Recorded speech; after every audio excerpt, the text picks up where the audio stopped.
Assalamualaikum warahmatullahi wabarakatuh.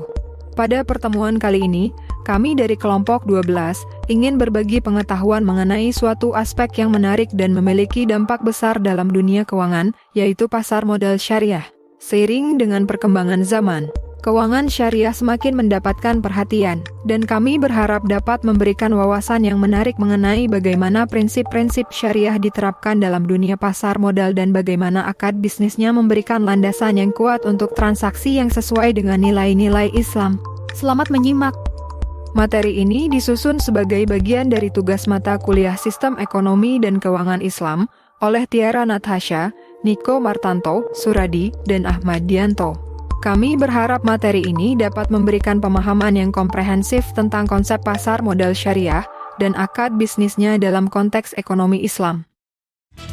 Literasi mengenai pasar modal syariah mengalami peningkatan dari tahun ke tahun. Ini terlihat dari meningkatnya jumlah investor dan juga nilai transaksi saham syariah. Adapun topik pembahasan terkait pasar modal syariah serta akad bisnisnya yang kami akan bahas adalah sebagai berikut. Pertama, pengertian pasar modal syariah. Lalu apa tujuan pasar modal syariah? Kemudian yang ketiga membahas mengenai fatwa dan regulasi. Lalu sifat pasar modal syariah. Selanjutnya mengenai etika bisnis pasar modal syariah. Kemudian mengenai perbedaan pasar modal syariah dan konvensional. Dana apa saja produk-produk pasar modal syariah dan contohnya. Lalu kami akan membahas mengenai akad bisnis pasar modal syariah. Dan yang terakhir yang akan dibahas yaitu mengenai tantangan pasar modal syariah sendiri itu seperti apa. Apa itu pasar modal syariah? Pasar modal syariah adalah pasar modal yang beroperasi dengan prinsip-prinsip syariah Islam. Prinsip-prinsip ini melarang riba, spekulasi, dan investasi pada industri yang dianggap haram seperti perjudian dan minuman keras. Pasar modal syariah juga menekankan keadilan, transparansi, dan kehati-hatian dalam semua transaksi. Penting untuk memahami pasar modal syariah karena ini dapat membantu kita berinvestasi secara etis dan sesuai dengan nilai-nilai agama.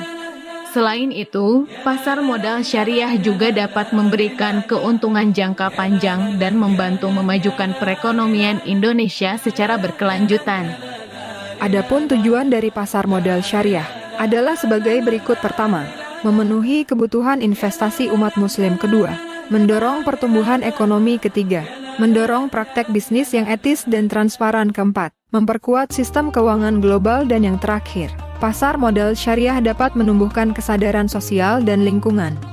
Meskipun fatwa bersifat tidak mengikat, tetapi pada praktiknya fatwa DSN MUI adalah salah satu rujukan dalam mengembangkan pasar modal syariah Indonesia.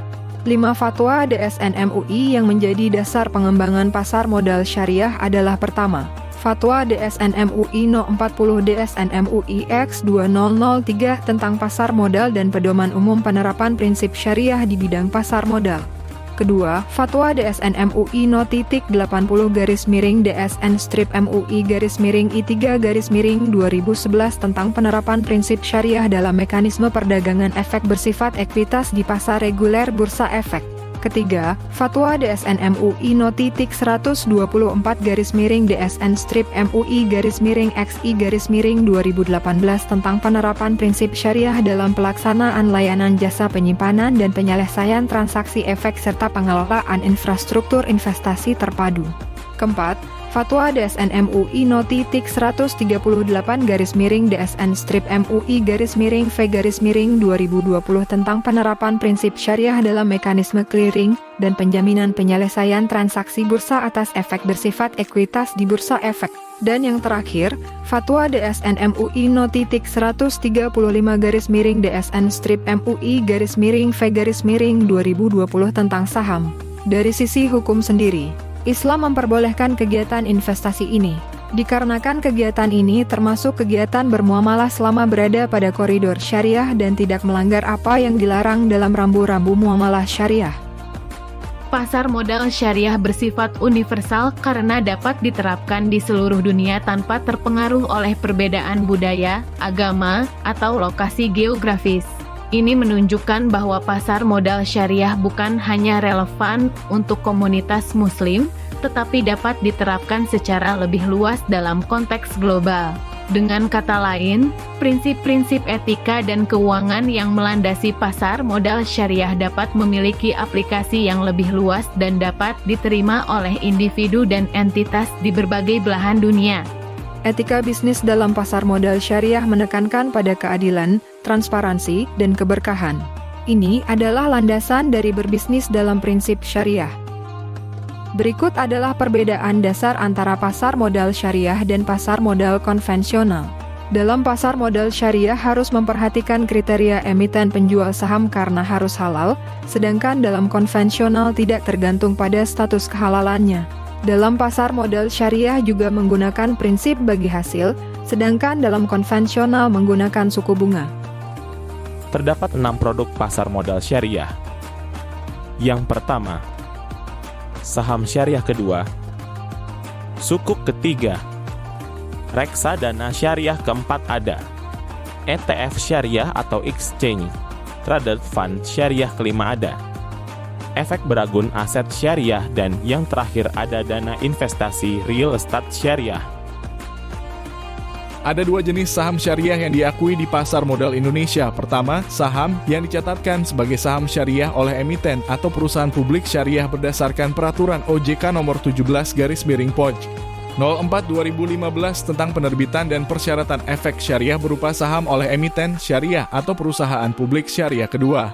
Saham yang dinyatakan memenuhi kriteria seleksi saham syariah berdasarkan peraturan OJK nomor 35/POJK 04/2017 tentang kriteria dan penerbitan daftar efek syariah di samping kanan merupakan contoh beberapa saham yang termasuk ke dalam kategori saham syariah di tahun 2023 berdasarkan Indeks Saham Syariah Indonesia ISI. Adapun akad-akad yang digunakan dalam transaksi di pasar modal syariah telah diatur oleh Otoritas Jasa Keuangan dalam kurung OJK dalam POJK No. 53 tahun 2015 tentang akad yang digunakan dalam penerbitan efek syariah di pasar modal. Dalam peraturan tersebut disebutkan bahwa akad-akad tersebut diantaranya adalah sebagai berikut: ijarah, kafalah, istisna, wakalah, musyarakah, mudarabah. Ijarah merupakan akad perjanjian sewa jasa atau sewa barang namun tanpa perpindahan kepemilikan. Akad ini dilakukan oleh 2 pihak, yaitu pihak penyewa dan pihak yang menyewakan. Penyewa akan membayar ujrah atau upah kepada pihak yang menyewakan pada waktu dan jumlah yang telah disepakati bersama. Salah satu contoh akad ijarah yang diterapkan dalam transaksi di pasar modal syariah adalah pada surat berharga syariah negara atau SBSN atau yang biasa disebut dengan sukuk negara. Dalam hal ini, pemerintah selaku penyewa atas aset atau objek sewa dan investor selaku pihak yang memberi sewa. Akad kafalah merupakan akad yang dilakukan oleh pihak penjamin dan pihak yang dijamin. Pihak penjamin menanggung kewajiban atau utang ke pihak yang dijamin kepada pihak ketiga. Akad kafalah dalam pasar modal dapat dilakukan oleh investor dan perusahaan atau pemerintah yang menerbitkan efek sukuk ijarah. Karena objek dari sukuk ijarah ini biasanya berupa aset, dalam pembuatan aset tersebutlah terjadi akad kafalah. Istisna merupakan akad jual beli yang barangnya tidak tersedia dan harus dibuat terlebih dahulu. Dalam praktiknya, pembeli memesan barang kepada penjual, kemudian penjual membuatkan pesanan sesuai yang pesanan pembeli. Akad istisna juga bisa saja terjadi pada SBSN. Dalam hal ini, pemerintah yang meminta dibuatkan aset kepada perusahaan penerbit SBSN sesuai dengan yang diinginkan. Akad wakalah adalah akad yang dilakukan untuk memberi kuasa kepada seseorang yang akan mewakili tindakan tertentu. Salah satu contoh penerapan akad wakalah yang diterapkan dalam pasar modal adalah pada instrumen reksadana syariah. Akad musyarakah adalah akad kerjasama yang dilakukan oleh kedua pihak yang mana keduanya sama-sama menyerahkan modal dan usaha, kemudian nisbah bagi hasil dibagi sesuai kesepakatan bersama. Akad musyarakah dalam pasar modal bisa saja terjadi antara pihak pengelola pasar modal, yaitu pengusaha yang menerbitkan efek syariah. Akad mudarabah merupakan akad kerjasama antara sahibul mol dalam kurung pemilik modal dan mudarib dalam kurung pengelola modal atas suatu usaha. Dalam praktiknya, sahibul mol menyerahkan modal pada mudarib untuk dikelola usahanya. Setelah mudarib mendapat keuntungan, maka dilakukanlah bagi hasil keuntungan tersebut sesuai dengan kesepakatan bersama. Jika terdapat kerugian, maka kerugian ditanggung oleh sahibul mol jika kerugian tersebut bukan disebabkan oleh kesalahan mudarib. Akad mudharabah ini juga dilakukan oleh emiten atau perusahaan yang menerbitkan sukuk dalam kurung mudharib dengan investor dalam kurung sahibul mol. Setelah keduanya sepakat dan emiten dalam kurung mudharib mendapat keuntungan, kemudian keuntungan tersebut dibagi kepada investor dalam kurung sahibul mol sesuai kesepakatan yang disepakati di awal akad. Berikut adalah tantangan pasar modal syariah. Yang pertama, kurangnya standarisasi antar yurisdiksi menimbulkan tantangan terhadap harmonisasi pasar modal syariah. Kedua, upaya edukasi diperlukan untuk menciptakan kesadaran dan pemahaman tentang prinsip-prinsip keuangan Islam. Ketiga, inkonsistensi peraturan dan kerangka hukum dapat menghambat pengembangan pasar modal Islam di beberapa negara. Dan yang terakhir, integrasi pasar modal syariah dengan sistem keuangan konvensional memerlukan solusi yang inovatif. Terima kasih atas perhatian Anda dengan menyajikan materi ini. Kami berharap dapat memberikan wawasan yang bermanfaat mengenai pasar modal syariah dan akad bisnisnya. Sehingga yang telah diuraikan tadi dapat menjadi panduan berharga dalam memahami peran pasar modal syariah sebagai wahana investasi yang sesuai dengan prinsip-prinsip keuangan Islam.